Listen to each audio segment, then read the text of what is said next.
Today we'll talk about how can you find your houses on your Clubhouse app. We're going to figure out the solution on how you can do that on your Clubhouse app. So all you have to do, so you just go up over here, your photo profile, you click on it.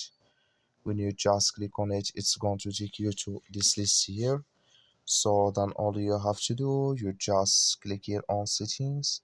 When you just click here on settings, it's going to take you to next step here. Then all you have to do now, just click here on notification settings. You just click on it.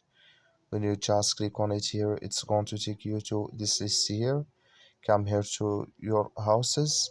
So I'm not in any houses yet, but if you have any uh, of your houses, you will find them here in this list on your Clubhouse app. That's all you have to do. Thank you for watching. Don't forget to support us by liking, subscribe.